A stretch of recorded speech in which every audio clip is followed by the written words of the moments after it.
Hello, welcome, Radiant Souls, Radiant Family, to the special edition of the Coming Home to You Sparkcast, where joy is medicine, healing is sacred, and remembrance is your superpower.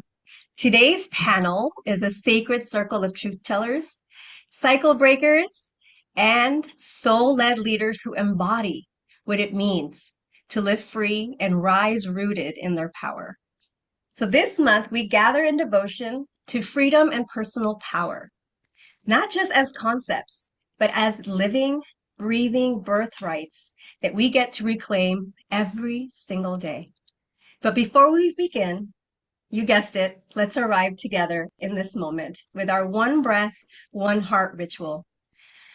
So wherever you are, please settle in, soften your body, relax your shoulders, drop them into the ground.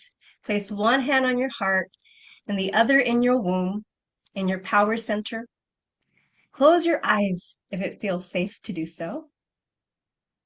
Inhale through your nose for 4 counts, bringing that breath up to your crown. Hold it at the top for 4 counts. And as you exhale through pursed lips, blow out like a candle, releasing anything that is no longer serving you or weighing you down. And now I want you to visualize a golden thread connecting every woman in this circle.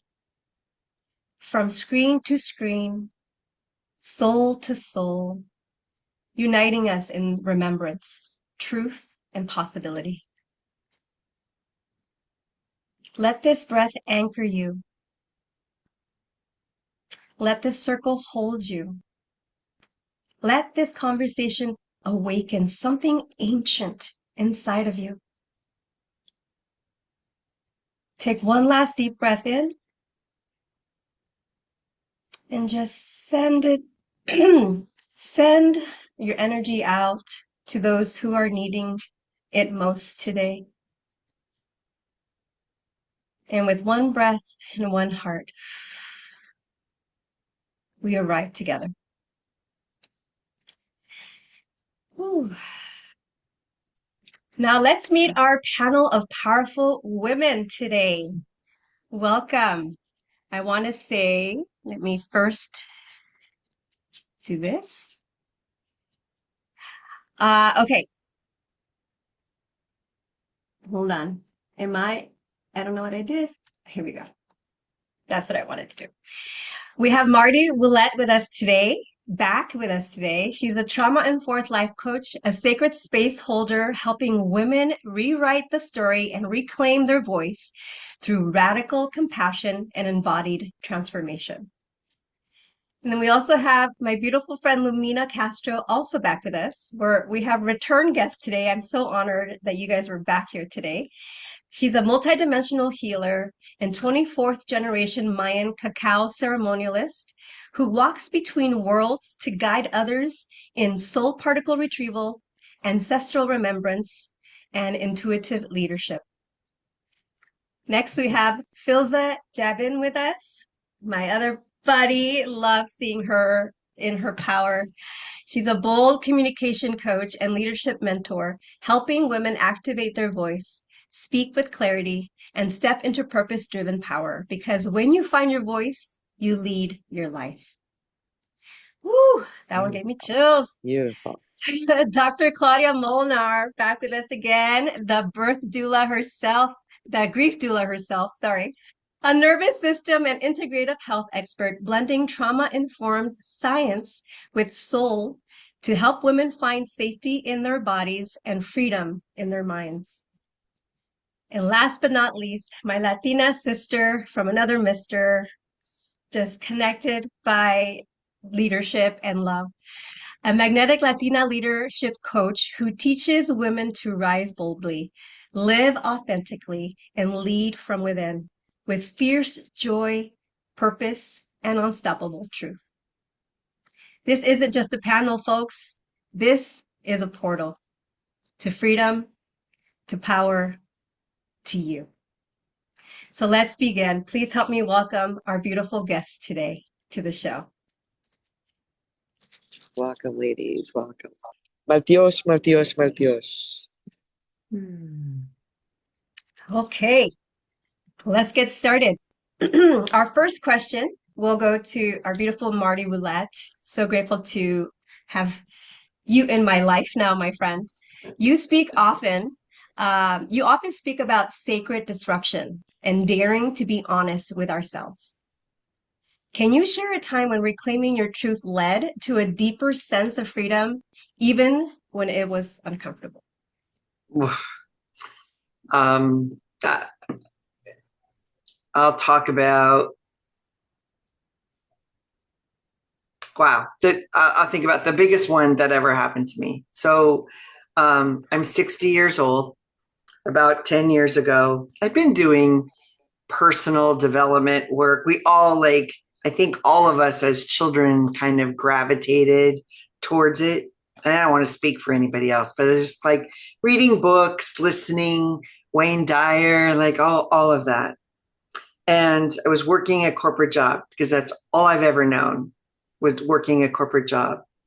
And I had a team of people.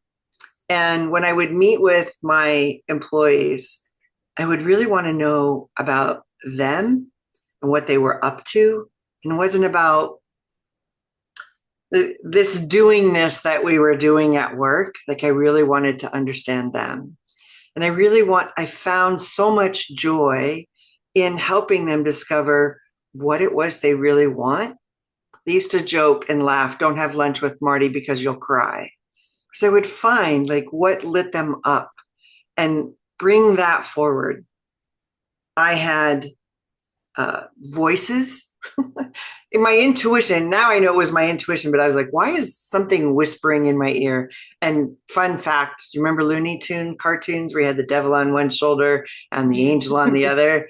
I would hear that. Like I would hear somebody telling me she's not telling you the truth and I just loved evoking from people what they were passionate about. And then I didn't know I was doing this, coach them into what career would support them, even at the company I was working at, which was a Fortune 100 company. I could say, this group over here does that, or this group over here does that.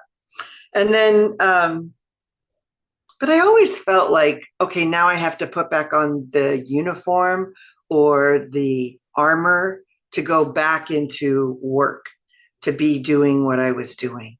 And it felt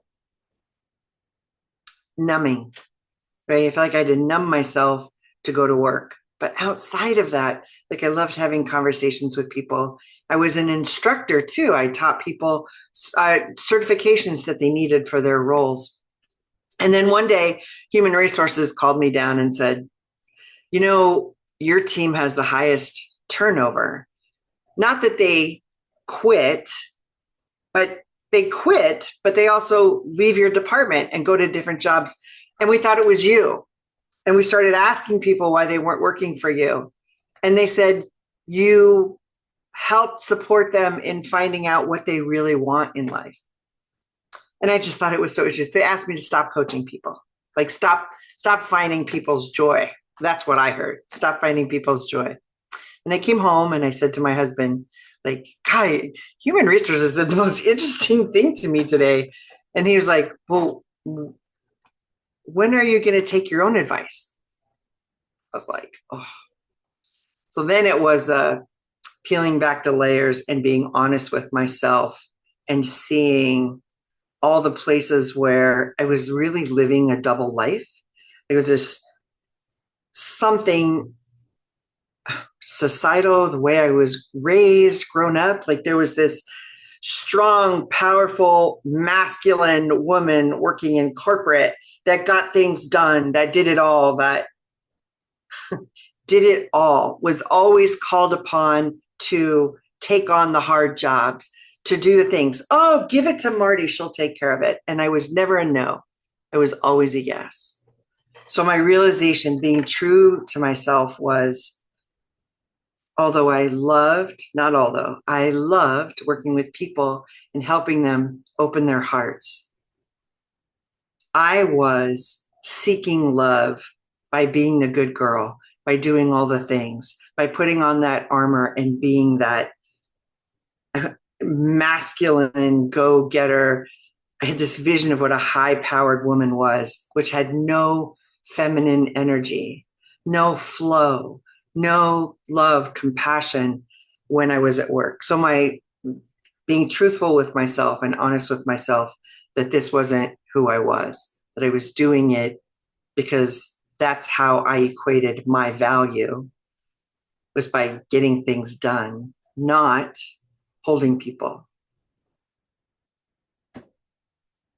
Does that answer your question? I feel like I went on a rant. No, I think what you shared was beautiful. And when you stop to really hear people and listen to them, Yeah. when And find them. it was, so you asked the deeper sense of freedom. It was like taking that armor off and realizing I don't have to do that. I can be who I am. I can be me at work. I can still get things done. And things like no is a complete sentence, right? I had a boss who wrote up my evaluation and he said, you know, he gave me a level 4 on everything except teamwork. And I was like, what? Teamwork? Why is teamwork needs improvement? He says, you don't smile enough. First of all, screw you. Like, what? But I was so in my head. That was an opening moment for me. I was so in my head in the work that I still wasn't being me. So it was freeing to go like, hey, what happened to that joyous, all right, a little bit more about me that you don't need to know, but I was party hardy Marty. I grew up as party hardy Marty. I was not the life of the party. I created the party. I threw parties and I was no longer doing that. Mm. It's a freedom to be me. Mm. It's beautiful. We're I'm gonna have this be an open panel. I wrote the question in the chat, and I think it's best if I don't interject so that we could just feel the flow of the answer because sometimes I can even go on a tangent myself. So I would invite the speakers to just kind of raise your hand when Marty's done and just chime in on either what she shared or your answer to the question on this particular topic. Questions. So I do want to say what it cost me was um, my what I thought was my identity. Mm. What I thought was my value. It took a long time. It wasn't just overnight. It took a long time to go, oh, wait a second. That's how I identified how I connected with my value, where I'm lovable if I'm doing everything for everybody. If I'm not doing, I'll be like, holy shit, I can't sit here and do nothing. I can't meditate. That's not productive. That's not valuable. I can't take care of myself. Are you kidding? I get up, I shower, I brush my teeth. That's taking care of myself. I have things to do. I'm complete. I'd love to hear what you have to say, Letty. Thanks, Marty. I really can relate greatly to what you're sharing. In fact, I just love the phrases. Specifically, what stood out to me was your story about literally that was a sacred disruption. You were, what stood out to me is in your beingness, you were serving. It was purpose driven what you were doing. It wasn't, as you said, you were serving at your highest level. Um, and I can relate to all to that same inner calling to serve and to really be interested in others. That has always kind of been clearly for me my purpose, like my greatest purpose when I think about what is true to me is that I've always cared about others, supported. I'm a true supporter. But and what I will say though is in that identity, which is beautiful, there's a lot of risks, right? And there's prices you pay. And so I love that when we're talking about the evolution of what that, it's a journey, right? And so while I always knew that that has always been my greatest joy and really w- for me now, it's realizing that it doesn't have to be something that I need permission for. So I'm actually, when I look back at the seasons where I've served and loved others, there have been prices that I've paid because I have not been authentic to who I am, right? So there's like this level of, was I free in that? Not always, but today I hold on to that identity and the freedom that that brings. And so it's just such a beautiful, it's important, to lean into that and to also recognize that, there are times where we are not fully um, awakened to, the prices you can pay when you don't have that freedom. It's something, it's for me, I think it's that beingness that today I have the joy of living out with, yeah, it's aligning my soul's purpose with what I'm, how I'm being, and then what I have the joy of co-creating with clients, right? Is this ability to really be focused on what your soul, you opening yourself to what your greatest expression of joy is. And for me, it's that serving, supporting, and encouraging folks.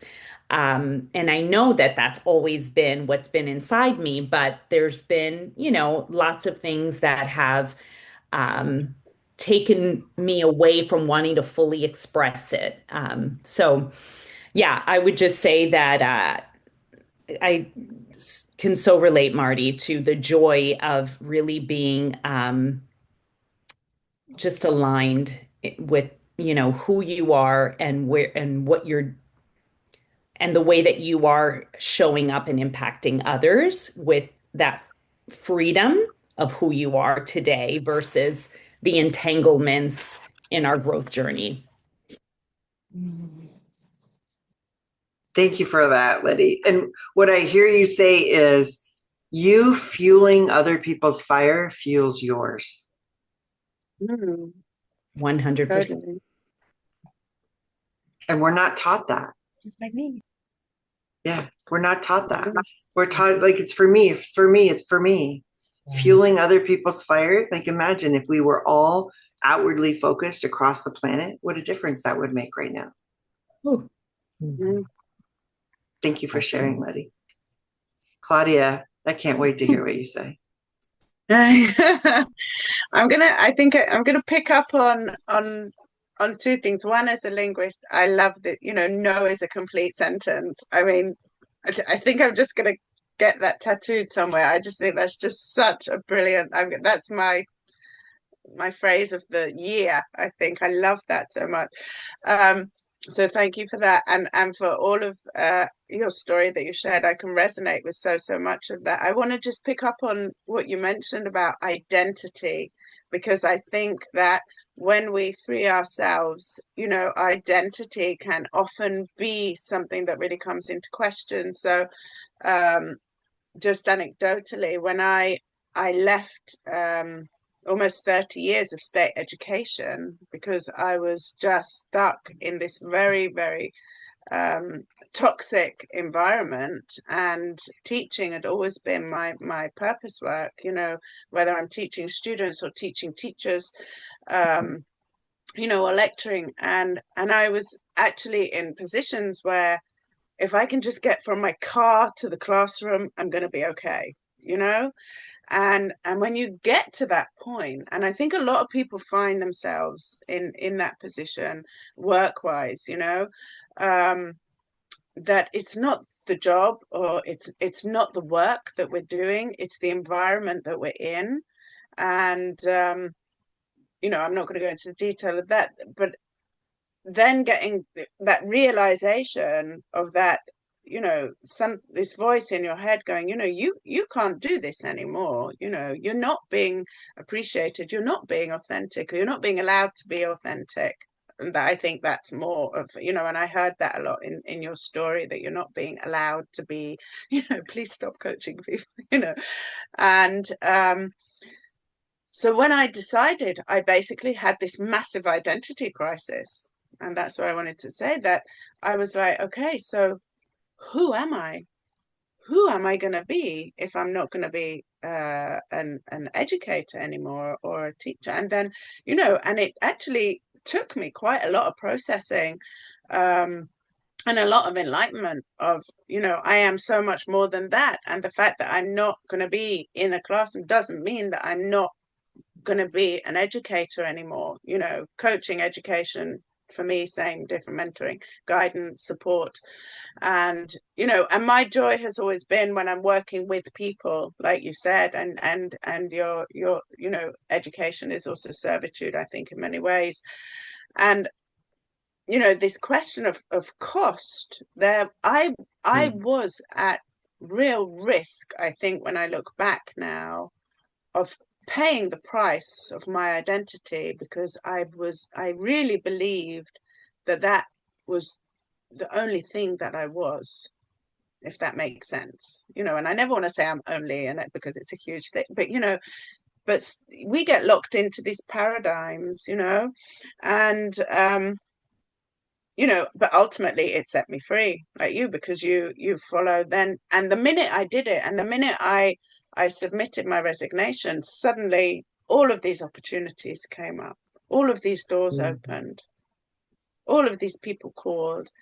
And the thing that was the most interesting for me was that I was like, okay, no, thank you, but no thank you. Okay, I'll do this, but I'm only going to do this. And basically, this is what I'm offering you, and this is what it's going to cost you, And my voice, the minute I left this thing that had been really holding me back and was crippling me emotionally, suddenly my voice came, and suddenly I started being able to really lay down my terms. And I work now in a, so I have my clarity work, but I still help and serve somebody else, which is a very, very patriarchal environment.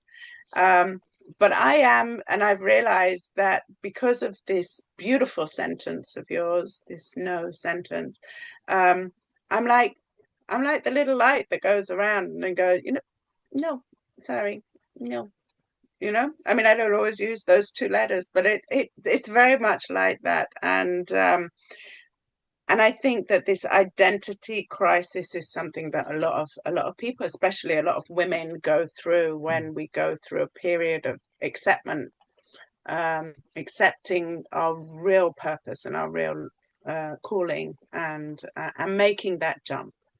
So thank you, and I'd really love to hear what the others say about this. Thank you. Me too. Mina.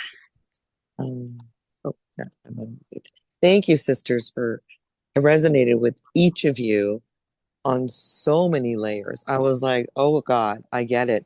It's the diffusion of our energy, and yet trying to find that center in our true flow. Right? And the gift of discernment is what always comes from these moments that are so obstacular for us. And I was talking about this with a client of mine that I did a ceremony. We sat with some combo, and we sat with the sacrament of Bufo, and we were integrating afterwards of how when you say yes to your radiant flow at the quantum level, Source is like, okay, you are setting the dial on your radio to find your soul frequency. Vamos a quitar all the static. We're getting rid of it all. That means all those heavy soul lessons, soul contracts, soul debts with ourselves, with others, with the energy, with whatever constellation we've created around ourselves, whether it's our finances, our relationships, our social, anything, right? Everything begins to shift because it's like this. I liken it to the white. This is a white. And this is what they use in the Amazon. It's a leaf rattle. So I don't know if you can hear it, but when I shake that, it's not that that little thing is going to stay intact every time. Leaves that no longer serve the frequency of that medicine fall off. Oof. Does that make sense? So you are blossoming in your radiant soul essence. And so leaves that no longer serve your frequency are going to get falling off. And that's not fun, right? It's like you got shoved into places like what is human resources? What the, how is this possible? Meanwhile, here you are in your essence, your flow, your radiance going, my truth is empowerment. Boom. Right? And so you're reflected back, what we know in the medicine wheel as a smoking mirror, the obsidian, which is, you can see obsidian's that volcanic glass. It shows you the shadow side of what are you not empowering yourself. Because you're going to boost up frequency, girl. We're like the snake, like Margarita and I were texting yesterday about the snake eating its tail. The mother serpent teaches us that beautiful lesson. She's the essence of femininity. She is the essence of staying belly to belly with her Pachamamita. She is the essence of constantly releasing her skin and knowing when she has to rub on the rocks to push a little harder or sweetly sweep on the brush, right? To let go. And this is what the soul contracts that you call in to be your badass self is always going to gift you. So I loved every one of your shares. I resonated so much with all of those. Wow, Lumina, I loved how you said it. When the leaves no longer serve, they The will fall off. frequency. Like That's right. your frequency. I saw the visual and I got body chills everywhere. And I just love how you present things with such rooted, s- grounded, spiritual, ancestral words. And your light codes are just so beautiful. And the next question is going to you. So the fire within.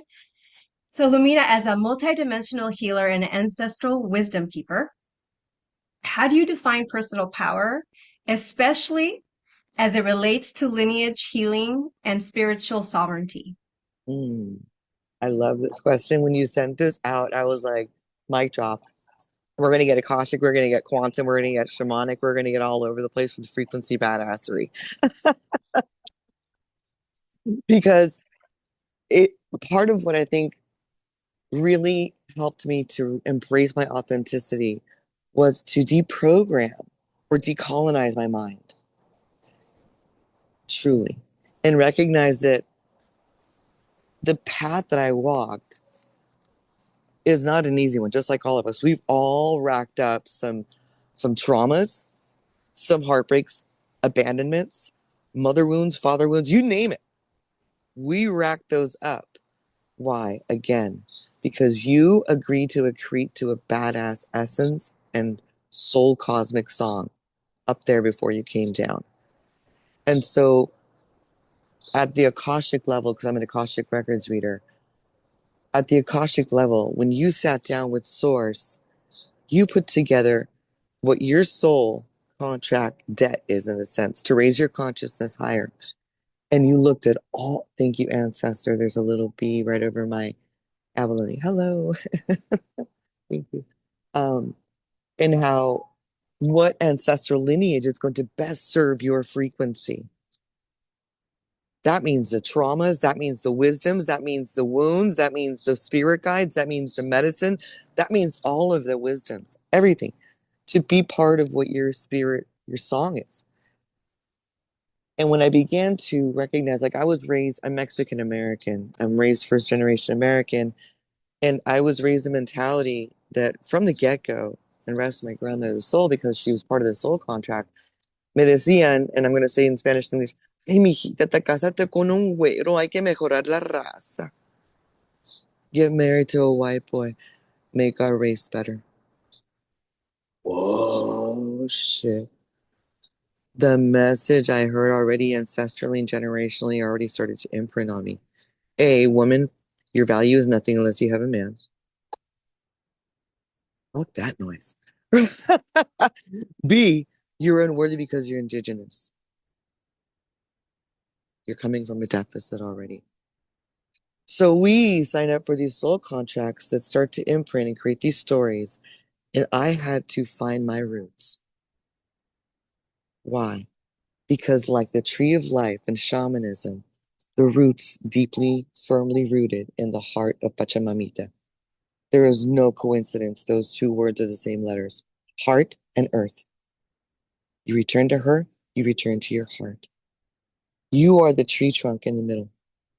And once you are firmly rooted, your branches are unstoppable. And they reach the heavens to the galactic interstellar family that you have above you.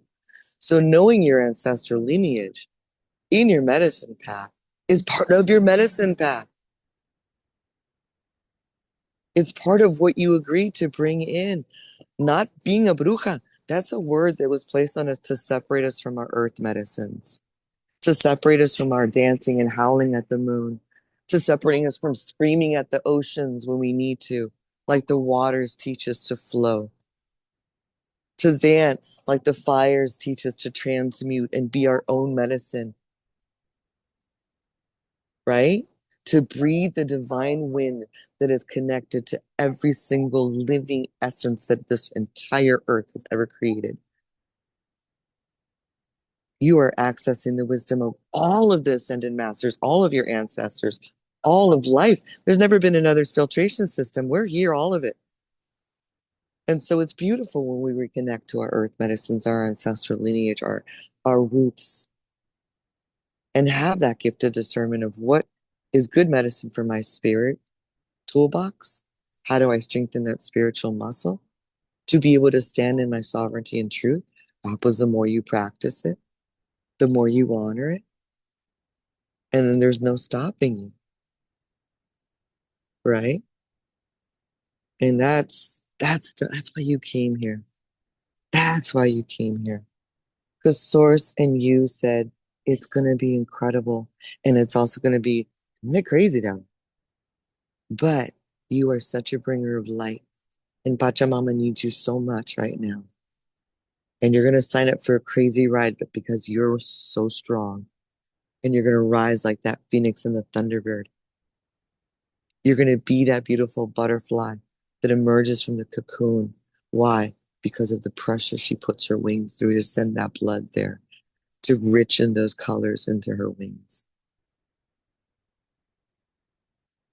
It's a beautiful thing we connect to our true medicines. So, oh, That's powerful. Goodness. A lot to ground there. A lot of beautiful wisdom and parked. For the rest of the speakers, the question is, how has your connection to ancestry spirit or faith shaped your understanding of power?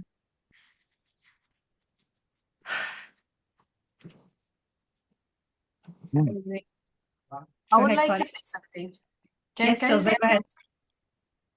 yes? Such a wonderful shares. I'm really enjoying it, and I'm just trying to ground in it. Every word is so powerful, coming from heart. I just want to say that I seriously don't know what are my ancestral connection. I would love to know what they were. And what is my purpose here in this world right now? The opportunities I'm getting here today, now, because this is what I have experienced whole my life. That every situation is a provided opportunity to cause, whether it's filling the gap which is already created by our people. Okay, so what is my responsibility or purpose of being here? To fill that gap for my ancestors and my next generations who will be coming. What is my what is my responsibility or purpose? So whenever I am facing any situation, going back to first question, that when was the last time my soul asked me to get radically honest? Whenever I see someone stuck in their thoughts, feeling that there's something wrong or bad happening to them, I feel the urge of being honest, radically honest, to source that authenticity. And I invite myself to see where in my life I am not being honest, and my people are unable to see their best thing around them. They're unable to see what are their providings, and they're unable to climb towards their real purpose. Okay, so I seriously, honestly, I don't know what was happening with my ancestors, and I really want to work for them. I really want to work for the next coming generation. I really want to find my purpose, because nothing here is a coincidence. We, all of us, are sitting here together. Yes. It's not a coincidence. Yes. I honor this. I want to see this from the perspective of having it as an opportunity for causing and creating something really big. Be it love, be it connection, be it understanding, be it being honest and passing it on, making it big. So I would like to thank Luminia for whatever you have brought here. And I would love to hear more from all of you.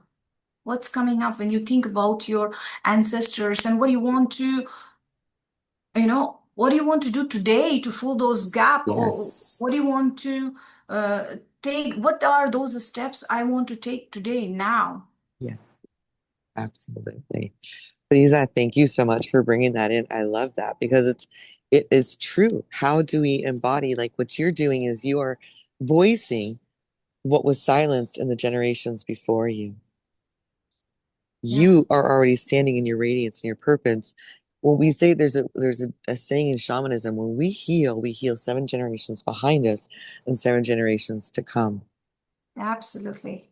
And that's the beauty of embodying. What you're doing is creating, like you said, I want to spread message of love. I want to spread this community, this literally, there's this word called apapacho in Spanish, to hug with the heart.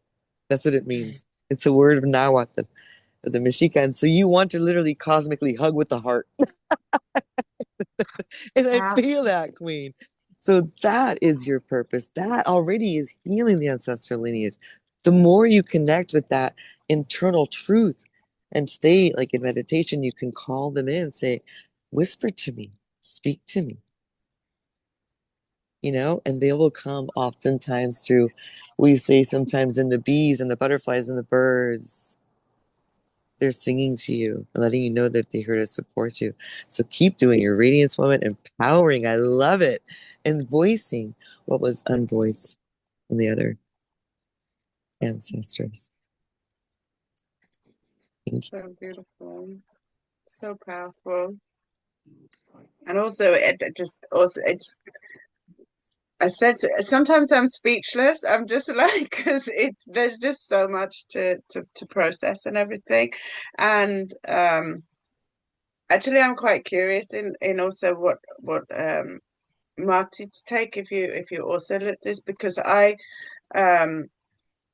through the work I've been doing with my trauma people, I don't, the people, and then obviously through my own healing and my own journey and realizing there's a lot of intergenerational trauma, and also even if you just look at our generation and what went on and now what's going on, so what's coming, and this, and trauma is the scar tissue. It's what's left behind from everything. And once I really connected with this intergenerational trauma, and there's a lot of in the mother line in my family, and that also extend, from me as a parent to my daughter as well, but also in the father line on the boys' side, ironically. But I learned to call forth my ancestors and to support me in this, and to guide me in this,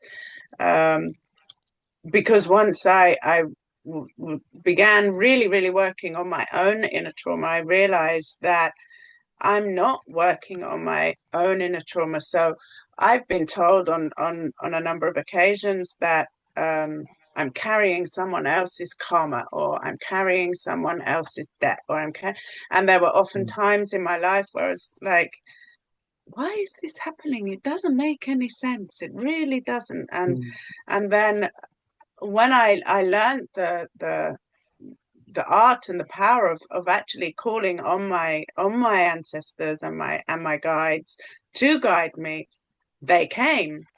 And suddenly it's like Tetris, all of these things. And my mom, I used to say to my mom, you really should talk to someone. And she would be like, I'm not talking to anybody because I'm terrified of what's gonna come out. But suddenly, slowly, she just like inadvertently start opening up about her own story and things that had happened on her side. She's a Holocaust survivor, and so many things, and all very organically. And I realized that, okay, like Margarita, if we talk about cycle breakers, that okay, this is one of my roles, and I'm trying my best to do my part in this, and I can already feel this going back, and also going forward with my daughter and other children in the family. It's a very, very powerful thing, and it's also a very not always the easiest thing to get other people to recognize that this ancestral link. I don't know whether I'd really be interested how you also manage this. Obviously, those of you working with people who are very spiritually aligned, it's the only way I can really put this, who are much more open to this, is one thing, but I'm not always with people who are as open to this. So it takes different type of packaging, but it's a very powerful thing. And Fiza as well, the fact that you give voice to this, and you know that this is a purpose, it's a beautiful thing. I think that's why we're all here today. And so I said to Margarita, you managed to create these beautiful containers. I'm just very curious what other people shares on this. So thank you for the space. Yeah, and Claudia, so much of what you shared, I think also, and the other sisters, it for me, it is important to be curious about that interconnectedness. Lumina, am I saying that right? Lumina. The interconnectedness of all of creation, right? That whether it's for me I haven't always presenced that, right? And so I think that we do get to lean in, we do get to share with others, but it does become their journey, right, Claudia? Like you were saying, are they open? I think everything, starts with sort of how we lead our lives, right? And the way that we lead, just to be able to understand the unity of not just human beings, Mhm. right? But all of source for me, God's creation, right? We all have the same creator. We all have the same source. And we are in relationship, as one, as creation.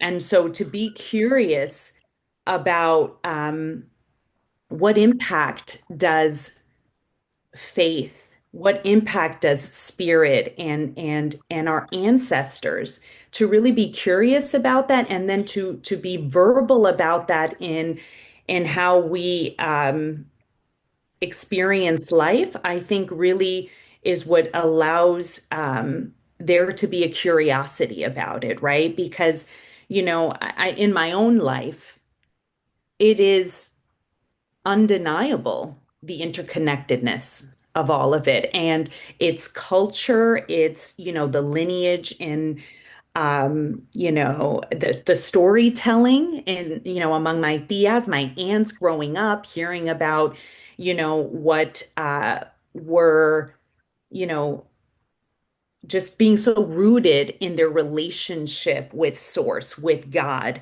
and being like life was lived around their relation. It was just centered, grounded on their relationship with their creator, and that gift has been so priceless. I think it's I think it's an undeniable force in my life, and that is what I have that responsibility, as Phil's is saying, right? I have that responsibility to, provide that as a gift to the next generation, not just in my home, but really in all circles, wherever I am, whether I'm, uh, in intentional or not, so I think that Totally, yeah.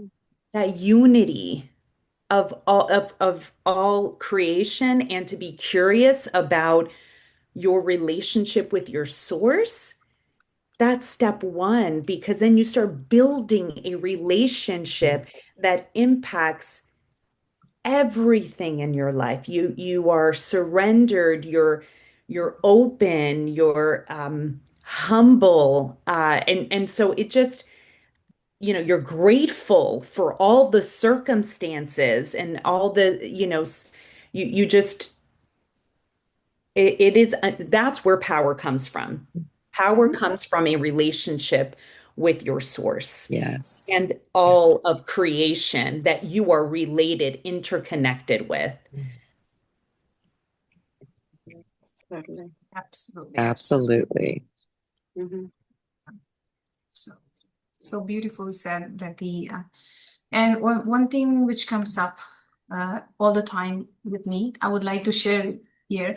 Science has proven that our genes passes to the next generation. Mhm. The authentic gene which need to survive more is in me from my ancestor. It came to me, right? It's carrying some joy, some sorrow, some pain. It need to relive here. It's back again to relive the world. And it's happening. It will keep happening unless someone stands up. Someone takes 100% responsibility of fulfilling why it is coming back again and again, and why it's not, uh, you know, it's not that we are just being responsible for ourselves. We are being responsible for the generation which has gone, and I call it being authentic. And sometimes it's really confusing, and it leaves me in so much of pain. What should I do? And the only solution I get is to set an intention. I seriously bow to my creator and I ask, what's the real purpose of me being here? Show me the pathway. I have an intention, and sometimes that is that is more than anything to having an intention to be 100% responsible. And it is not going to guilt. It is so empowering. It's so powerful that I'm holding that tightly. I don't know how it is going to look. I don't know whether I'm going to live tomorrow or not, but I have this intention, and my creator has all the power to pass it on to next generation through my kids, through the vibes I'm creating, or through the habits I'm putting in myself and in my kids. It will definitely live. Okay, my intentions will live. So sometimes it gives me a lot of scariness. I get scared, and sometimes I just let go of it and set an intention and trust. And trust who has all the power, is going to hold everything, is going to do everything. I just need to set an intention and move forward with purpose. And honestly, it needs consciousness. It needs consciousness, because most of the time I find myself being really comfortable in my conditionality. And I call myself a conditioned zombie. Most of the time I'm Right. conditioned zombie, and I am practicing every day or breaking the cycle of being conditioned and struggling to be in the present moment and hold on to the intention of passing this radical honesty to everyone and anyone around me. I hope this makes sense. It does. And I feel like we could definitely have an entire panel just on this one conversation. It was so beautiful seeing just how we all had our own take of the same thing and how we all put it together. So thank you so much for your authenticity and your radical honesty in that. And Philza, I've seen you step in your power and your courage to speak. And the next question is for you. So your work centers on communication and leadership. What does it mean to lead your life through the power of your voice? And how can women begin to trust their voice again, even when it's been silenced or misunderstood?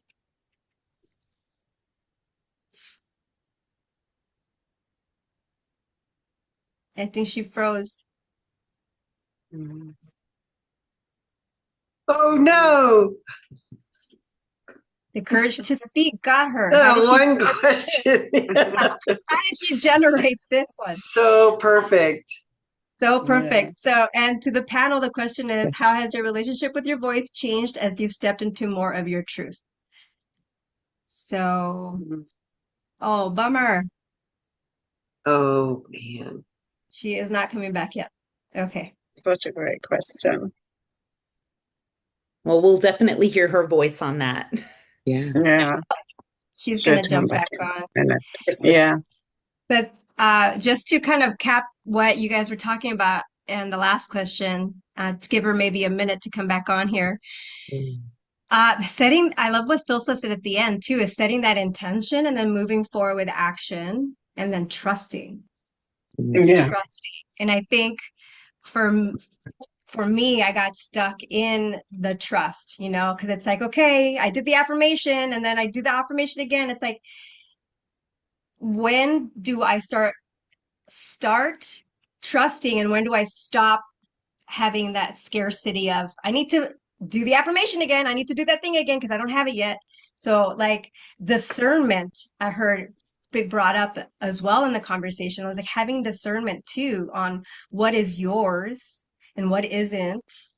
And and I loved the whole thing about knowing that you came here to live a set of,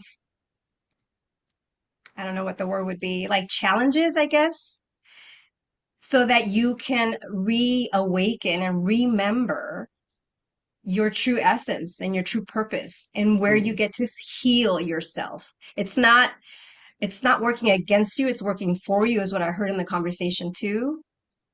And it's just about asking and really just sitting quietly and trusting that the answers are within you, is what I also heard everybody sharing. Oh, she's back. Look at that, right on time. Yay. Yeah. We wanted to save the question for her. Yes. Yeah. Oh, look at that team leadership. That's beautiful. Don't Welcome worry back. about your background. It's fine. Mhm. All right, where did she go? To get the background. This is when I need my music. Do do do do do do do. Is she But still on here? I think she's she'll fixing be her there in a background, it looks like, second. Oh, probably. okay. Yeah.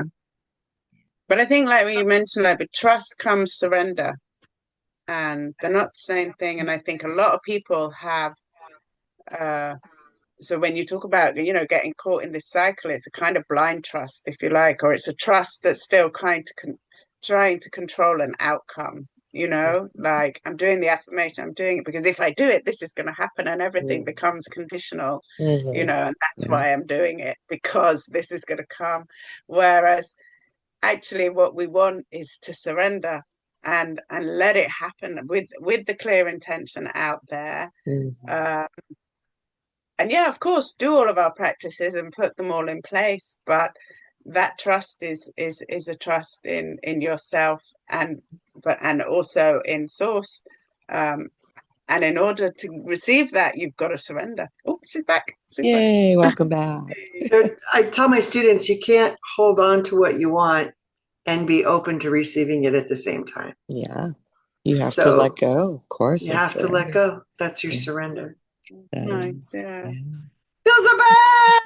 Yes, Joseph. You got it. You're in. I love So can it. you ask the question again? Yes, of course. So your work centers on communication and leadership.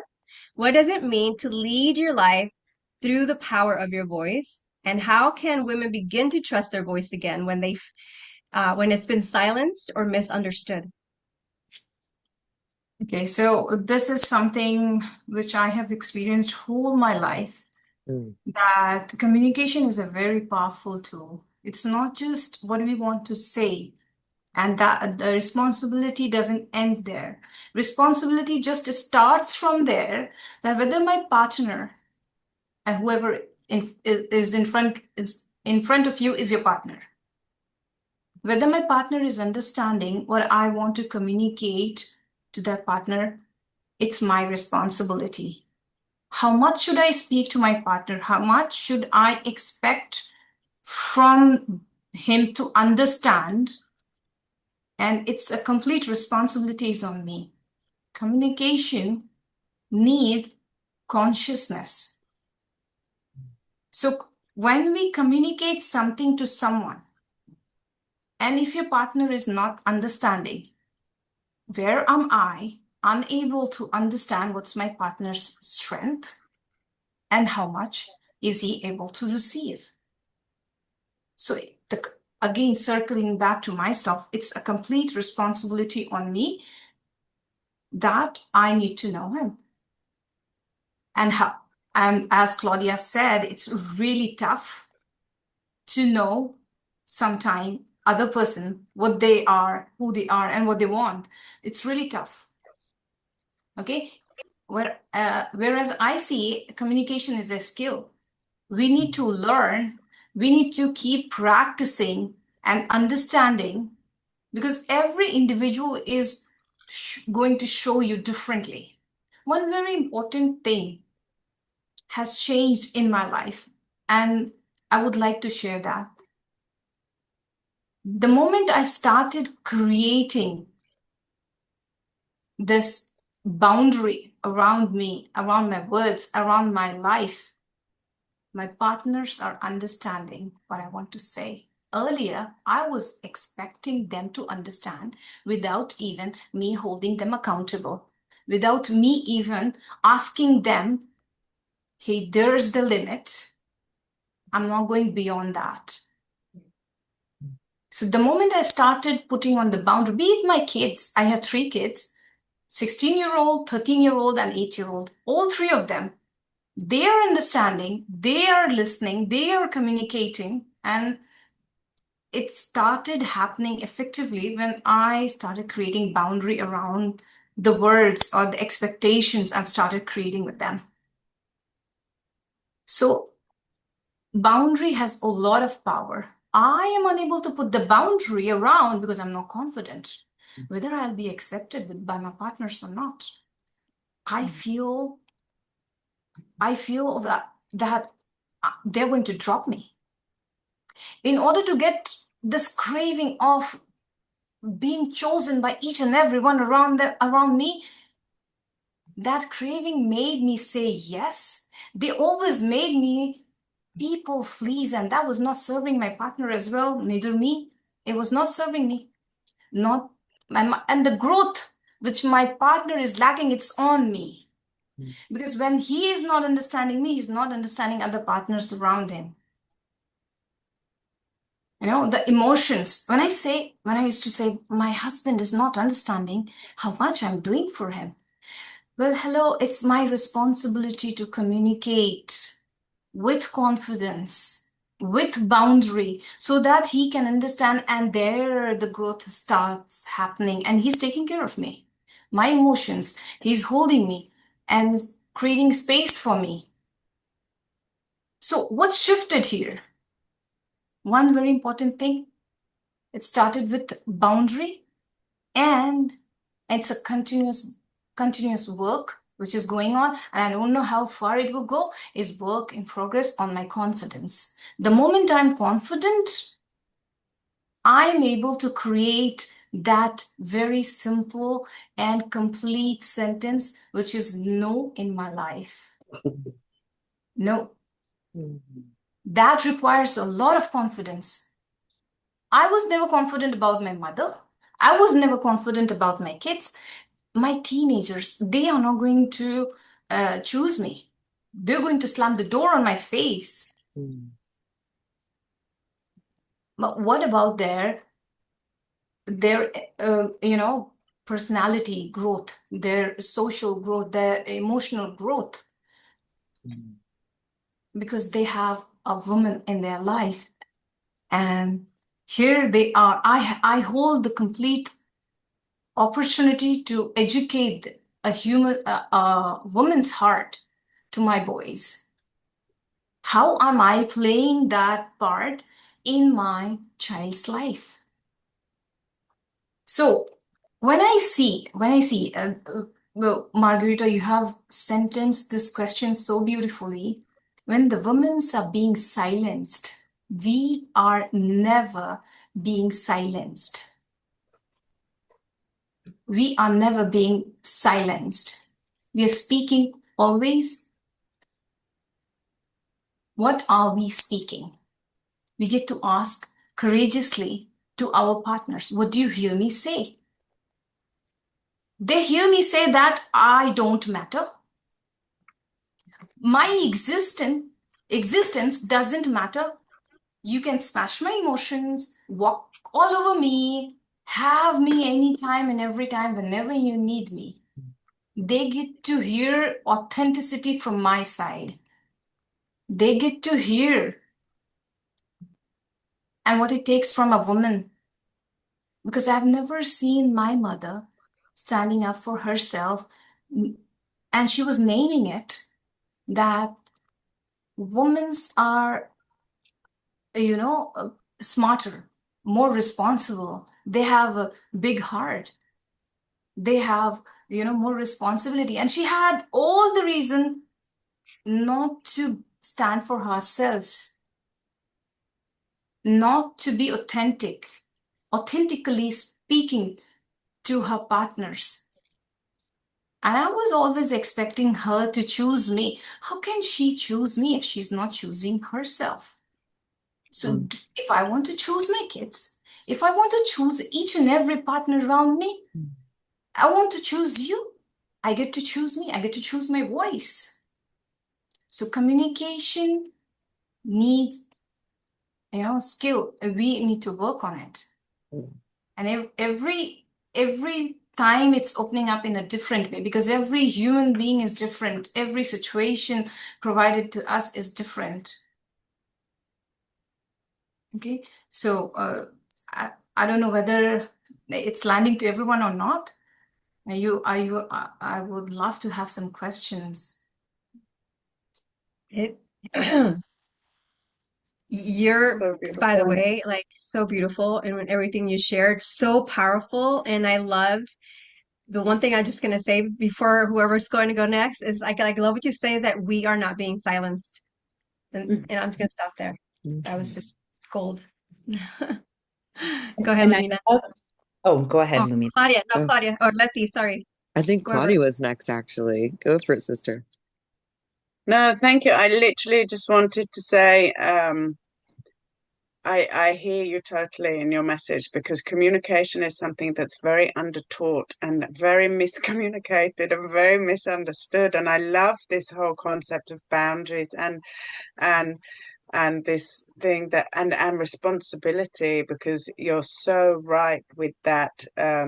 Even if someone, if I'm not in an English speaking environment and someone says something and apologizes for their English, I'm like, no, it's my English that's not good enough if I don't understand what you're saying, Mm. Mm. um it's it was very, very powerful. And for me, the biggest takeaway, and so thank you so much for saying this, is um how can anybody else know who we are or what we want when we don't know that for ourselves? Because Mm. if we don't know it, we can't even begin to communicate it. So thank you. That was all I wanted to say, and I give space to others, because these are such brilliant questions. I think we could all wax lyrical on them for hours on end. So thank you. Beautiful.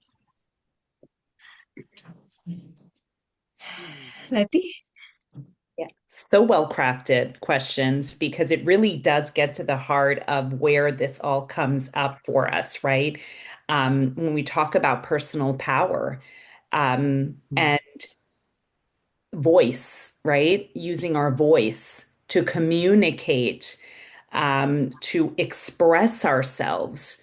Um, it is choice. That's what I kept hearing Phil say. It's like it's choice and self-leadership, right? Mhm. It is, are we choosing to use a powerful vehicle of communicating, right? Respectfully, what our boundaries are, um, and are we doing so? Are we leading with that, taking on that responsibility in how we are relating with others? Because it is something that it's a privilege. It really is a privilege to have that ability to, I think it's a privilege and it's a right, for us to express who we are, and what, as we step into our truth. Well, stepping into our truth, to me, that is using your voice, and using your voice is a way that communicate. It's being, and and you get to be aligned, right, with how you communicate yourself, and how you communicate just really the essence of what matters to you. And it doesn't get to be defined by anyone else. That's, I think for me, it's like that's a beautiful relationship about, yes, we can't be, we get to be aligned, right? That's that synchronicity of, being who we are and communicating that. And as we do it, we give space for others to do just the same. And there's no right or wrong. You're leading beautifully and powerfully by using your voice. So yeah, thank you for that reminder, Philza, about the choice that we get to make. Yeah, it resonated. That was all of what everyone's saying, I'm just like, yes, yes. My heart's like, I want to keep saying, aho, aho, aho. So I loved the question and how you responded and phrased it too. And it reminded me so much of before I became a medicine woman, I worked over a decade in clinical. I have a bachelor's in psychology and a secondary degree in counseling. So I served in group facilitating, and I specialized in codependency and intimacy issues. And it reminded me so much what you were saying, harkened me back to one of my favorite books that I love to do groups out of. It was from Laurer and Laurer, and it was called Marriage, Intimacy, and Relationships. And they talked in one spot about building intimacy is like a domino effect. We have these four pieces of it. The first one is rapport. The second one is disclosure. The third one is fulfillment. And the fourth one is commitment. And they all build upon each other in a very subtle way. And they also collapse upon each other in a very subtle way. So rapport is how I feel when I walk into a space, how I feel when I meet, this person for the first time. What does my nervous system say? Do I feel it? And we feel it, right? When we walk into places, women and masculine too, we all feel it. We walk into a place, we meet a person, where does it ping you? Show hands. Where does it ping you? Anyone in the head, in the heart, in the stomach, right? Right? Okay. That's listening to yourself and having that ability to radically go, I'm being told a message by my higher self right now about the safety in this area with this person and my ability to be authentically me. I'm going to now choose to disclose more about myself and tell you what my needs are in that disclosure. And the disclosures, when we talk about our needs, our wants, our desires, our dreams, our naughty yummies, and our good things that we like and the things we don't like. And we just raise the bar on the person we're integrating with and talking with because we gave them the opportunity to now go, fulfillment of those needs that they just expressed to me. They just showed me respect and integrity as an adult to make a free will decision to interact with you and meet you where you're at with your badass vulnerability. Right? So the power of communication, it builds and it ripens into the next phase, which is the commitment. Now I feel safe. Right? And now I feel more authentic, more aligned, more able to express authentically who I am. And the part where you said also too, Letty, is that to me, I've always said this to people since back in the day when I was still serving in the clinic, is that intimacy is a privilege and a privilege can be revoked. If I take you deeper than my iceberg tip and you hurt me and I let you know, andale pues, strike one. I give people 3 strikes because I love having proper, strong spiritual boundaries. I have the gift of discernment to say who's going to walk in my path with me. How am I going to speak my truth? How am I going to live radically as authentically as I am? By my ethos.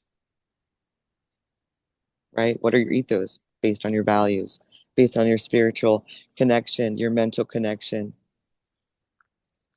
Those are your ethos. That's the foundational, the underpinnings of who you are. The radiance of the statue that you are, that in motion. Like that dancing Shiva, the cosmic dance, the creation that you are. And that communication is that fire. That's beautiful. So I firmly believe communication is radically important. And it's so built. I love the way that, Margarita, you place these questions because they foundationally build upon each other. Right? One has to know who they are, discover who they are. They've got to start digging in deep to finding out what's their medicine. How am I healing? What ancestral lineage am I going to voice for that wasn't voiced in the past? And I'm going to live authentically in this medicine that I am. And now that means using my voice to heal the generations to come and to let the generations behind me know, hey, I got you. Not because of me that you're healing. I get it. But my healing is going to help you. Thank me when I meet you up there later. So communication, powerful, absolutely brilliantly, to embody that voice and to speak that truth. I like to tell people, your high heart chakra, it is no joke that it's between your throat and your heart. If you don't speak your truth, that high heart chakra, the chakra of compassion, it's known as, it hurts. It lowers its frequency until you start speaking your truth from your heart. This is where we change frequencies. The bottom half is magnetized. Here it's boom, boom, changing frequencies. Why? Because from here up we oscillate. This is where we manifest in co-creation what we speak, what we want, what we desire, what we think of, what we're calling in, and what we're letting go of. Because Pachamama's still doing her work, and I understand that soul lesson. I got the wisdom. Thanks. I'm done with that. Moving forward. I will not stay quiet when someone pushes my boundaries. I will not stay quiet when my needs are not being met. I will not stay quiet when I need to express my emotions and cry and ask for a sister to hold me and hug me and just let me be small. And I will not stay quiet when a sister asks me to be big for them too. Right? So communication is absolutely essence. I love all the topics that have been taught today. I work with kids in foster care. And so what you said, Lamina, like, yes, these questions all build upon each other. And I'm thinking about when I first meet these kids and I'm understanding their ancestry and their lineage and what's happened to not just their parents, but their parents' parents, and how it has come to this moment and everything to get them, I don't want to say break open, to crack open, is getting them to talk. First, just getting them to talk to me, but then they start like empowering them. There's a certain age where they're allowed to come to court and speak to the judge. It can be just hello, but there's something about using this motor center that opens it all up, that gives them power, that brings them that empowerment, that makes them, I don't want to say have a sense of control, a sense of ownership in their life, a sense of power. Thank you. Yeah. Oof, my goodness. Communication is key. And when we start to really communicate our boundaries, we start to have a homecoming of sorts, coming back home to yourself. And so, Claudia, this question's for you. You teach about regulating the nervous system and coming back into safety within. What role does safety play in accessing authentic freedom and power, especially for women healing from burnout or trauma? So thank you for this question, and it gave me a lot of food for thought. And now with all these questions or discussions, I'm kind of going somewhere completely different. But I think, we've spoken, all of us, a lot here about safety, responsibility, authenticity, and I think safety is something that is very different for each individual. And so for many people, and I think particularly for women, safety and security go hand in hand. And that sense, and I think we've also talked about this, that when we make a leap, when we do decide to trust and make the leap, it's often the thing that we realize has been holding us back is fear, a lot of fear-based decisions, a lot of, whether that's fear from your own memories and your own experiences or things that you've seen around you. A lot of the women, if we're talking now particularly about women that I've worked with and now continue to, are coming from places of conflict. So whether that's political conflict, cultural conflict, religious conflict, domestic conflict, but also young adults who carry a fear of shame, a lot of shame and from fear, then then this lack of security is there, because the fear of the outcome may take them into an insecure situation.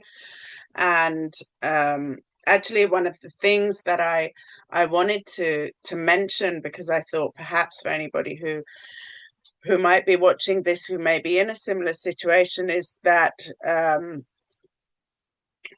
in my experience, what I see quite often is that with women who have been particularly dependent on somebody else for some reason or other, and they've lost that dependency for any reason. So it could be through being in a conflict situation where people have become separated. It can be the end of a relationship. It can be moving country. It can be a myriad of different reasons.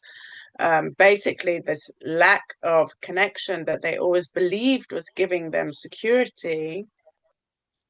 Once that takes place, suddenly it seems that freedom takes over.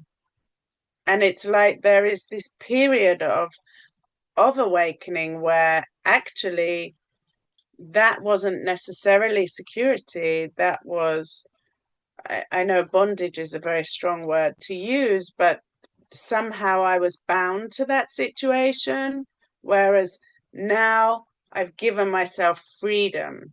And it's kind of like when you take that plunge from a high board into water, and then you suddenly have to take that deep breath before you splash, and that breath suddenly is like, oh my God, now what do I do? And then comes the responsibility. Okay, I am now responsible for myself. I need to sink or swim here. I have a choice. And okay, I'm going to have life jackets. I'm going to have people around who are going to support me and hold my hand and help me.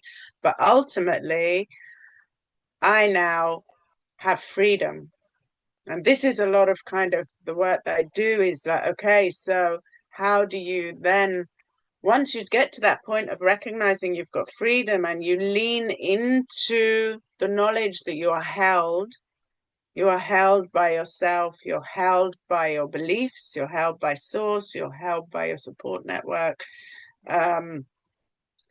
then security starts becoming something very different. And of course, there are the fundamental, human basic needs that we have, food and shelter and things.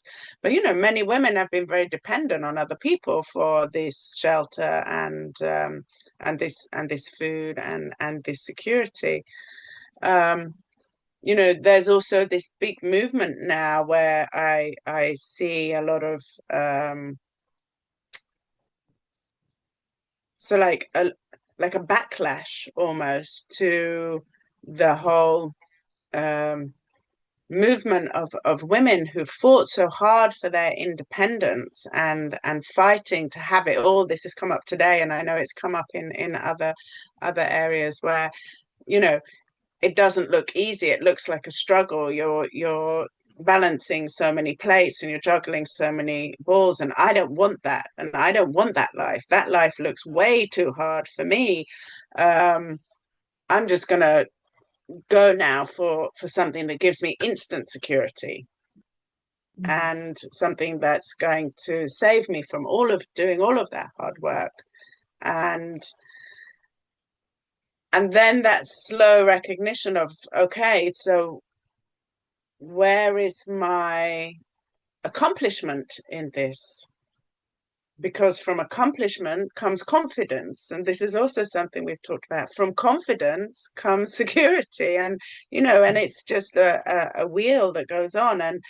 And sometimes it's a very vicious wheel, a very vicious circle.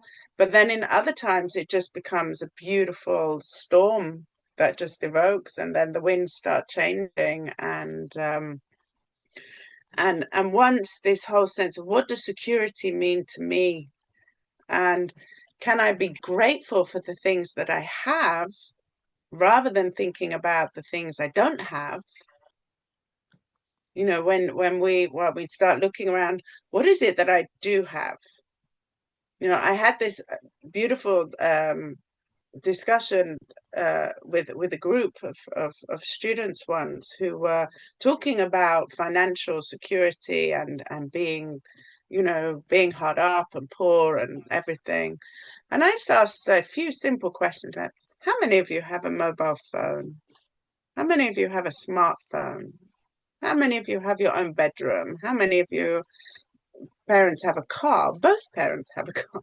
How many times do you go home and the cupboards are empty, or, you know, there is nothing, or you go home and your home isn't there anymore?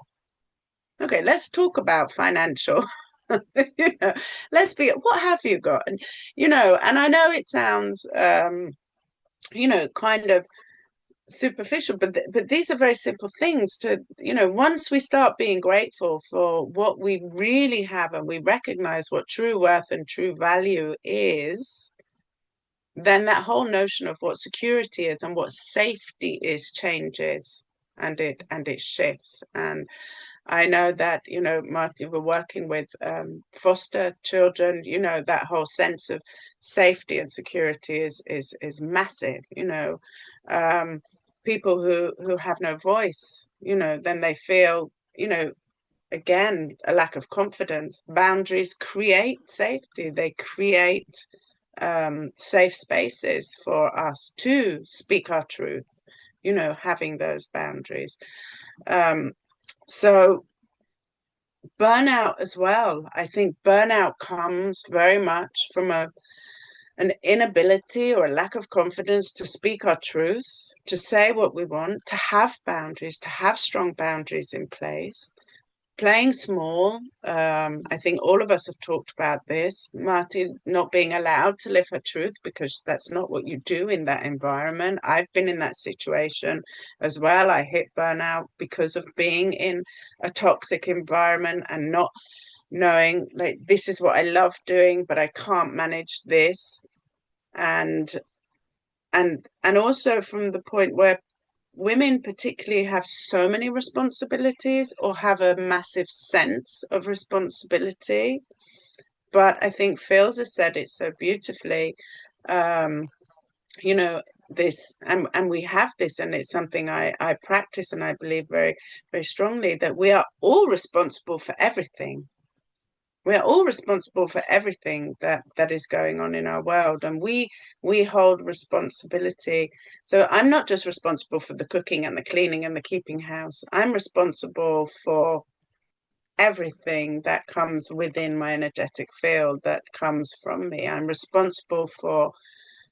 not responsible for how you react to what I do, but I am responsible for how I respond to what you do or say, you know.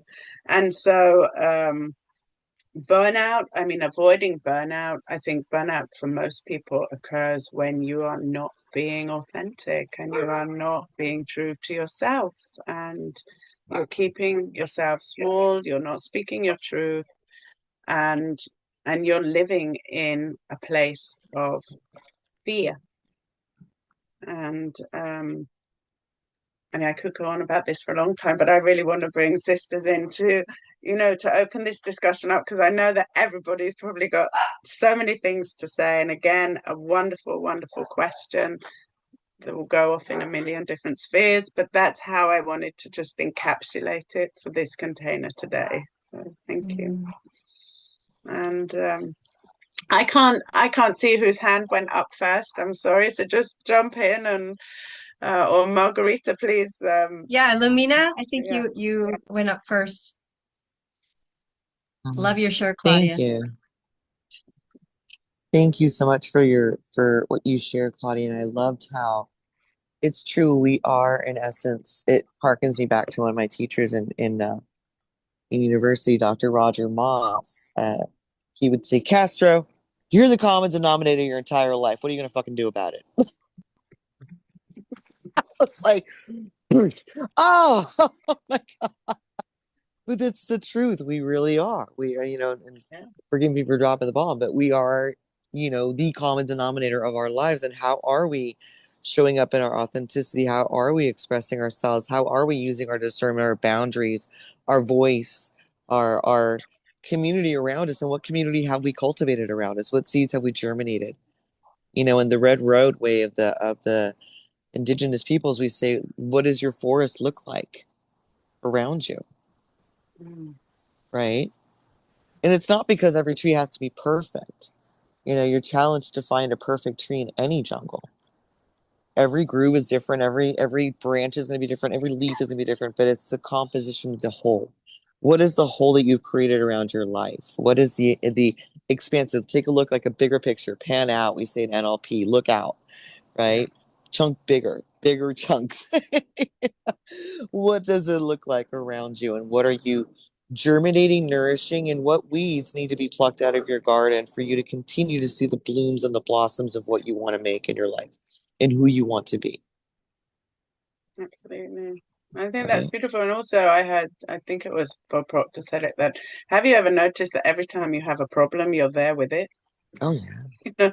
And it's like, I mean, that's what you're saying.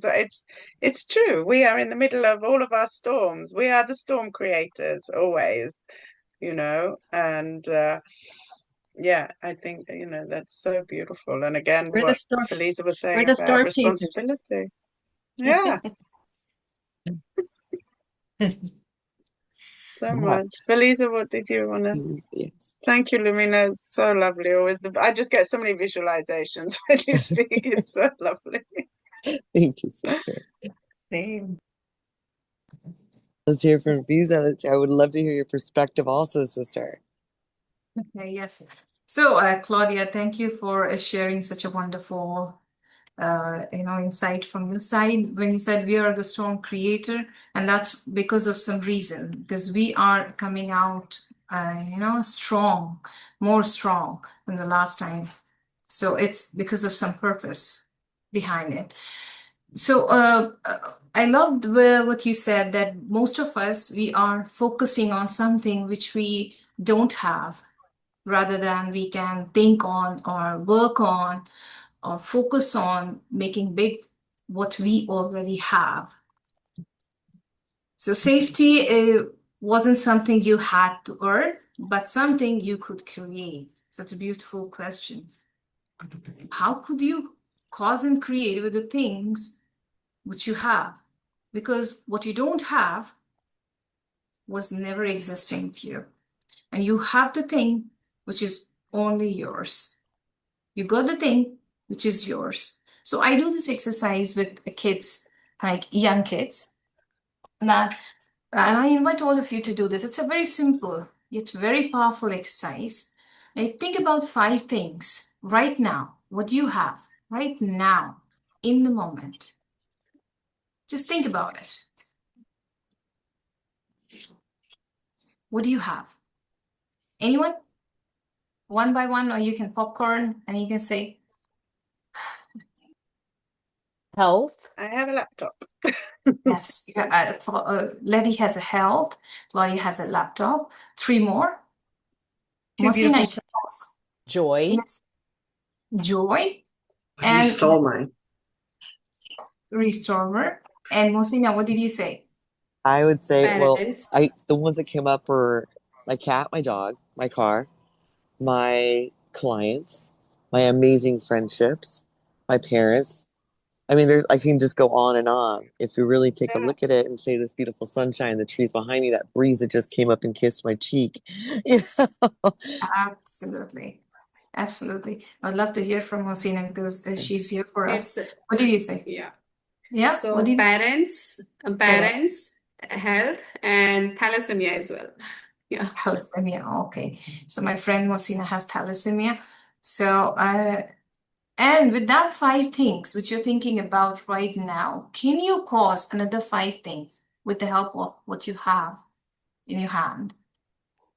Can you cause and create another 5 things?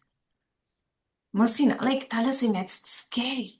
It's scary. It's thalassemia. Taking Yes, but blood, I got the purpose. I got the purpose with it. you can cause a lot with that because you have that. You know, like when you have health, you can create so many things. You can help someone. You can be present for someone. When Lumina is having getting breeze on the face, she can feel the life in her, and she can pass the energy out to others, which she's doing already. Claudia has laptop, and she can do so much of things with the laptop she has. And imagine about 5 things we want and we don't have. We want, we crave, and we don't have. What can you cause and create with the things you don't even have with you? You can only make the things bigger if only you're focusing on what you have. It's not about not having the vision or the dreams or desires. It's not demeaning the things which you already have, because that is something which is authentically yours, and it has come to you traveling from all the way, and you get to receive it. You get to receive it. And there is a very big problem when we are talking about women. We have a big problem in receiving. Like, we belittle ourselves, we don't feel worthy, and we don't want to receive things. I'm not worthy of help. I'm not worthy of friendship. I'm not worthy of love and authenticity. I'm not worthy of success. I'm the top one. I'm the first one in the row. I'm not worthy of success. I'm scared. So Claudia, I love the share you said you just did, because that was the thing I was working on a lot, and I'm on a journey of making people see what they have. Like, I don't compromise. I just ask them 50 skills you have, 50 things you have right now, no compromise. In 5 minutes, write it down. And I can see the joy inside them. Oh, I have this, I have this, I have this. I can smile. I can, talk. I can speak 3 languages. I can hug someone. So many big things we have, you know? So that's very powerful. I I have love this this moment. 5 thing exercise. Yes. Yes, I have this Sorry, moment. Marty. Yeah. We have this moment. Yeah. The only moment Because we of my ever have. laptop. See? Yes, absolutely. Um, We have this And I moment with get them. yes, I get an opportunity to meet you all and to attend this joy and the ride of this thought-provoking session. Yeah, I really enjoy. Thank you so much, all of you. Thanks a lot. Thank you, thank you for Mosi, for being being here. present. No, thank you Thanks a for lot, Filza.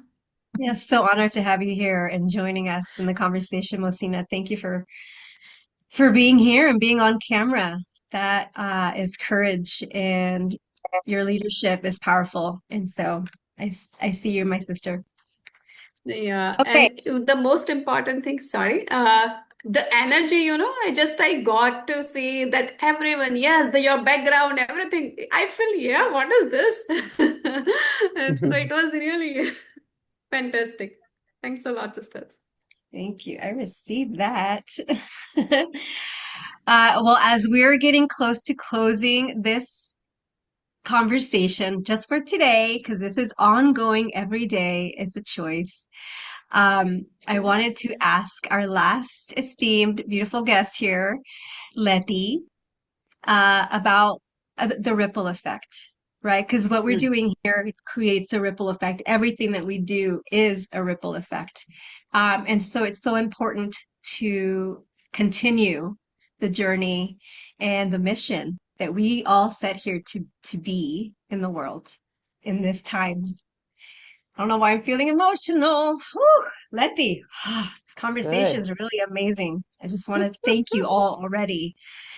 Letty, you boldly embody Latina leadership, and it's grounded in your worship and in your purpose. What message would you offer the woman who feels trapped by obligation, perfectionism, or comparison, but are ready to choose themselves and walk into freedom?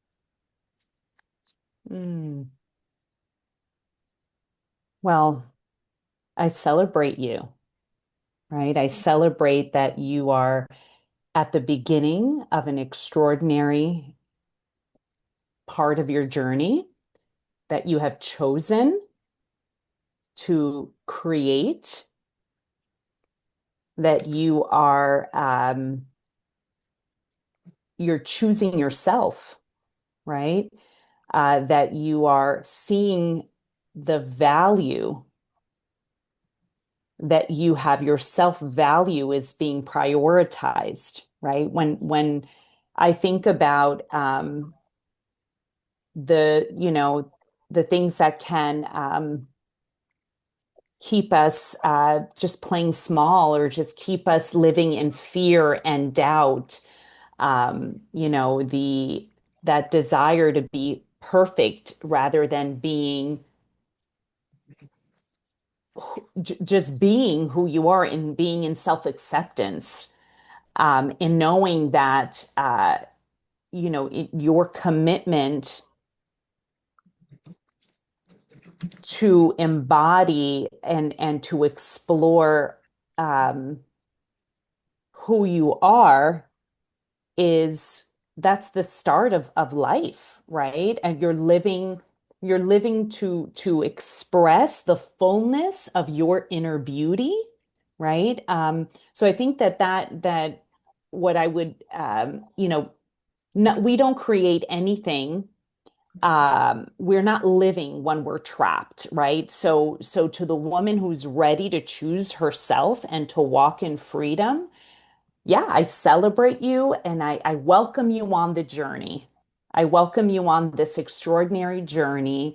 I trust that you are either in community, or you will be seeking a community that that you're going to be able to co-create with, that will lift you up, and that you will serve and receive from them. I mean, I think that is, you know, sort of that I would presence that in community we get so much, you know we get so much support. We get we really get to there's no joy in doing life alone.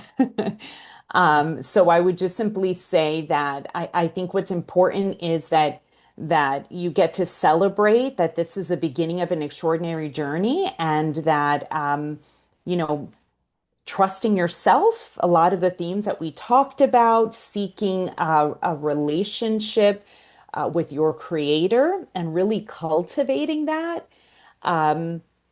practices, spiritual practices, right? Certainly self-leadership. These are all sort of like beautiful touch points on this extraordinary journey where, I think it's important to presence that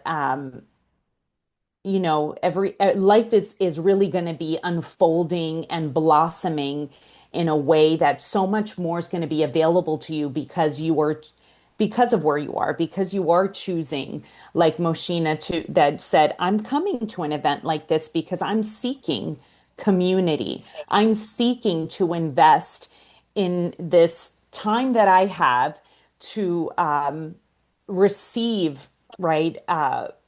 Joy, to receive collective wisdom, and to give, in this, so often there can be a lot of things in our lives that can pull us away from things that will really nourish us, right? And I think that it's important to have to always seek that balance of giving and also receiving, because it really is. It's important to value ourselves. It's important to value our time, and to be intentional, as Philza reminded us earlier, right? To set our intentions, and then to certainly follow through, and to I love the fact that we also get to understand that the journey is going to come with maybe some frustrations along the way and challenges, but what are they teaching us? So just being open to that, like what is the gift in this moment? And what is this challenge about? So I invite that that self-reflection along the way, and the grace that we get to give ourselves, because perfectionism, I've heard someone say, is the lowest standard of excellence. It's the lowest standard. And I just was having a conversation this week with my teenage daughter as she was taking her first high school course this summer. And I said, I had the opportunity to begin to coach her that it's beautiful that you want to do your absolute best, but is your absolute best a perfect score? Right? Your absolute best is you giving all of what you have and saying and being proud of what that outcome is. So I think that growth is what we're after, not perfection, but it's a beautiful journey, and it's one that I feel is for it gets to be fueled by you living in alignment with your divine purpose, right? And being in community with others will give you, just such an extraordinary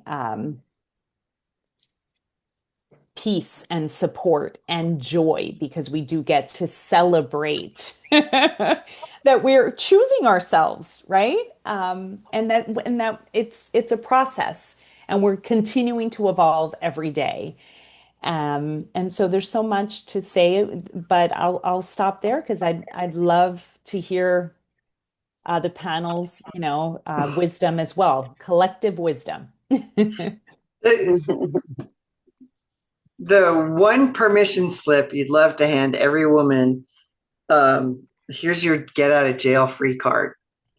Use your voice, like perfectionism, obligation, all of that. And I mean this with all the love in the world, is the prison you've created for yourself to be comfortable.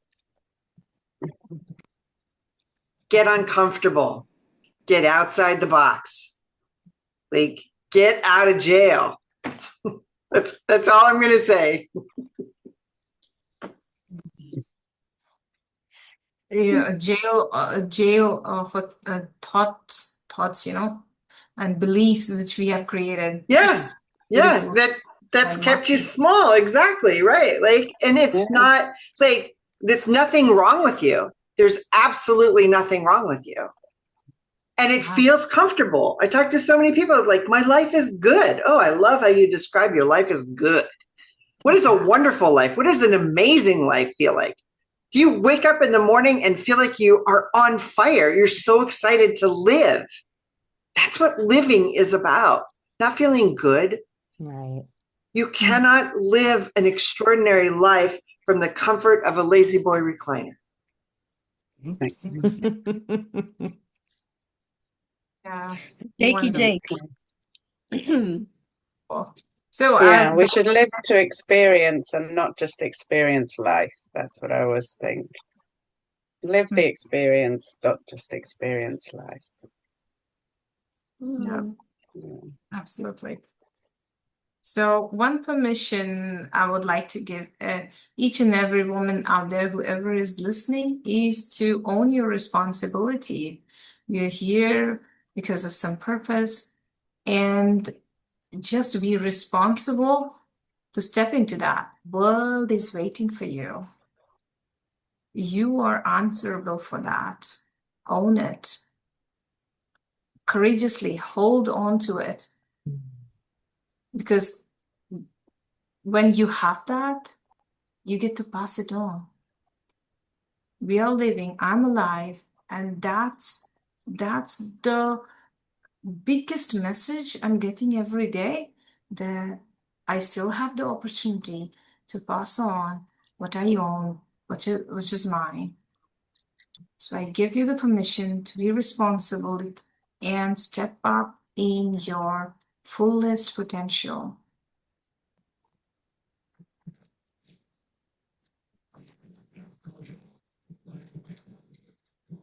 Pleasure.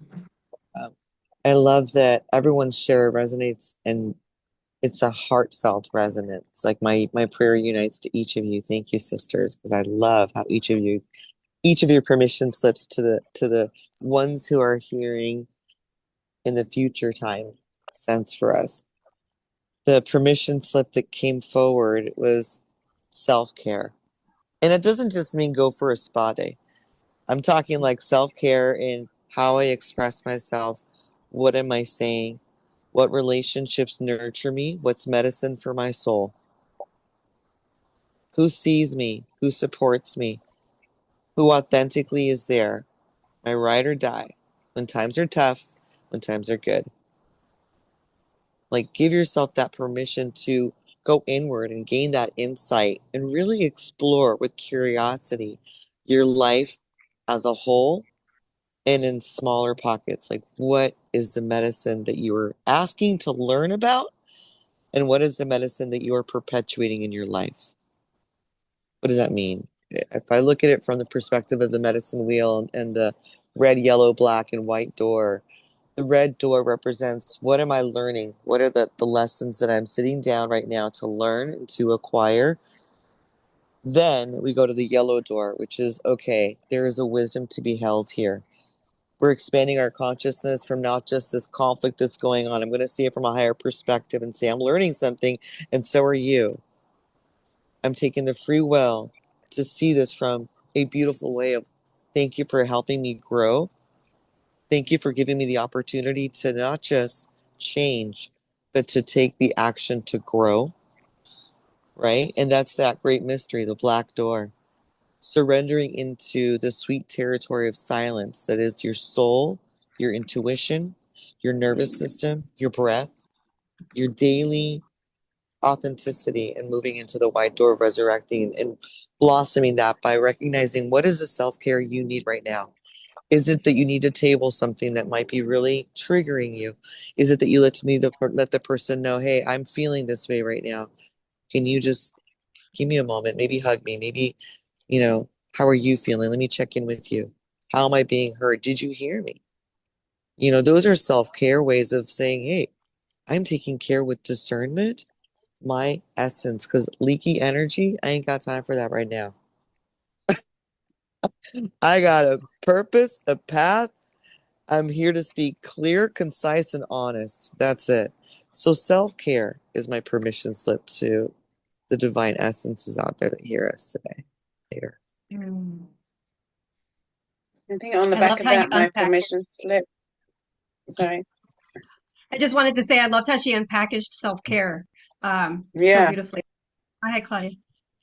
I'm just following the chain because I can just see a natural pathway. And then I think on my permission slip on this one, then would be I give you permission to surrender.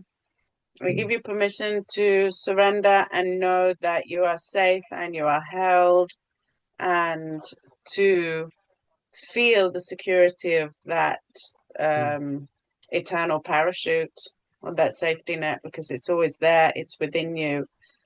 You are your own parachute, you are your own safety net. So I give you permission to jump and surrender. And with that, you'll get out of jail and come home to yourself and be free with everything we've talked about today. So thank you to everybody who's watching this and part of this.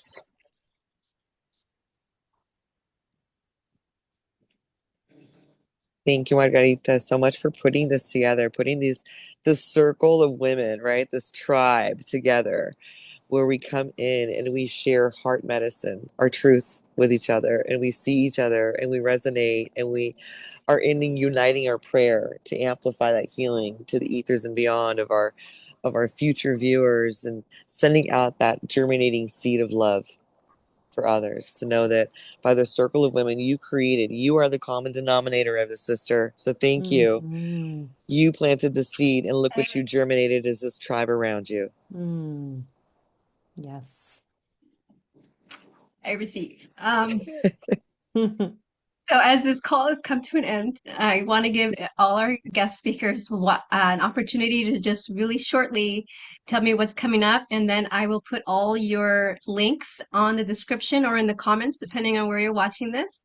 So if you could just say if you have any workshops or anything coming up, and then I'll just do the rest in the back of the house before I do my final goodbye. Let's start with Marty, since you had the first question.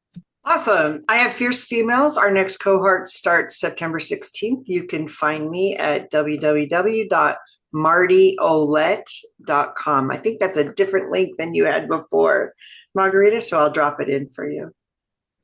Thank you. Lumina. Thank you, sister. My name is Lumina Shrakoate Hikatwit Ceiling, turquoise snake, hummingbird of the wind, coming from the Mexica, Yaqui, and Purepecha nations, serving as an ancestral medicine woman, Akashic Records reader, and alchemist. And I have a lot of events coming up. I've got some heart medicine talking circle with medicine music coming up on the 25th. I'm running Women's Sweat Lodge, Temascal. I'm also a water pourer of the ancestral ways of Temascal. This Saturday, we're honoring the spirit animal of the dove, the essence of the dove, and I'm teaching these sisters how to create Lakota prayer ties as well, too. So there's some of those rituals that I like to pass on to others.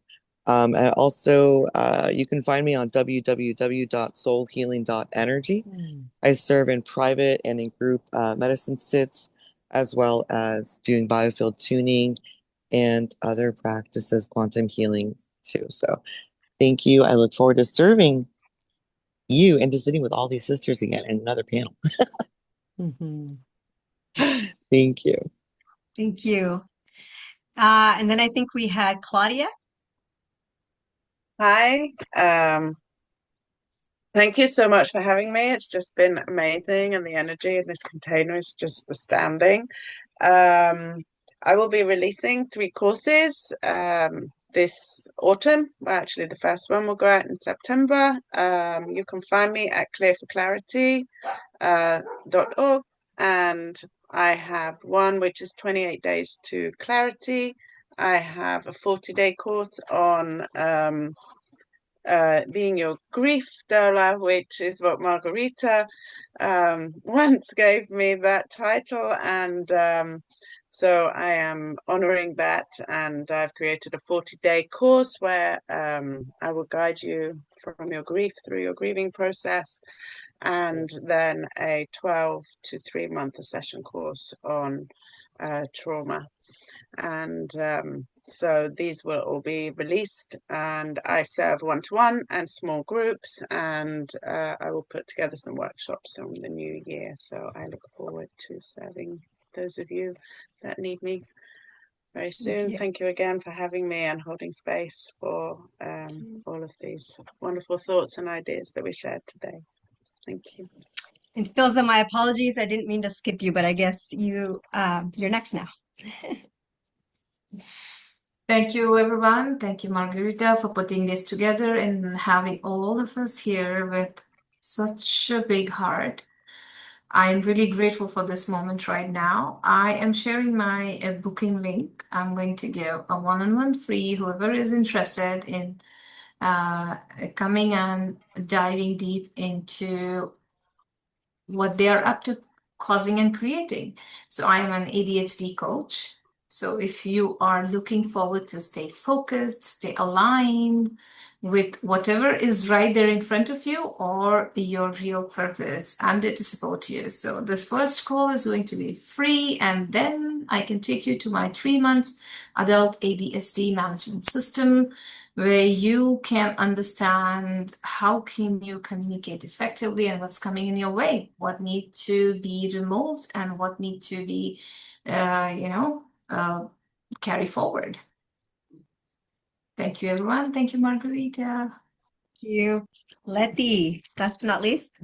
Why, thank you. In fact, I have a similar offering. I will share a link for a free, just time to personally unpack what your goals are in terms of, so it's a 45-minute individual discovery call, just kind of a time to connect and see where in your life you are looking for just to live more intentionally, to have more joy in your life. And typically, from there, I can, just I would just consult with you to see whether a group or an individual time together would make sense in terms of moving forward. But really, my offering is always, just being able to support, serve, and stir. That's the type that's essentially the essence of how I partner with clients, and it would just be my privilege to walk alongside you and enable you to live the powerful life, the centered life that you were created to live. So that is my invitation, and I will also look forward to serving you. So I'll just drop that link momentarily. And thank you, Margarita, and all the panelists, and Moshina for being here live with us and co-creating. God bless. Yes, thank you, everybody, so much. What a powerful conversation on freedom and personal power. If this conversation stirred something within you, if your heart cracked open just a little more, if you felt seen, heard, or simply not alone, please share this and subscribe to our channel. Because the truth here is, sister, you don't need permission to be you. There is nothing wrong with you. You are your own parachute. Your power is already within. It's in your no, and it's also in your yes. It's in your breath. It's in your boundaries, your voice. When you say yes to your soul's purpose, everything around you begins to shift. Leaves that no longer match your frequency will fall away. You unlock your true identity, one rooted in joy, discernment, and divine responsibility. You are not just living for yourself. You're living for the generations before and the ones to come. You are the tree of life. And when you return to earth, you return to your heart. Your lineage is medicine. Your curiosity is sacred. Your connection to source is power. You agreed to be a badass. This life is the remembrance. So choose you. Take the action to grow again and again. Breathe in the divine wind. Speak your truth like fire. Create boundaries that reflect your worth.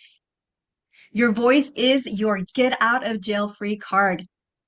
And ask yourself, how can I choose life if I'm not choosing myself? When you deprogram fear, shame, and people pleasing, when you embrace radical honesty and sacred communication, you prioritize joy, rest, beauty, and authenticity. You become a storm whisperer. You become the calm and the power in your own forest. You rise like a phoenix and you emerge glorious and whole. Sister, you are worthy. You are the embodiment of freedom. You are walking yourself home. You're exactly where you're meant to be. So until next time, sisters, keep shining, keep rising, and keep coming home. Because you matter and you are enough exactly as you are. Thank you again so much for your loving, awesome, generous wisdom today. Until next time.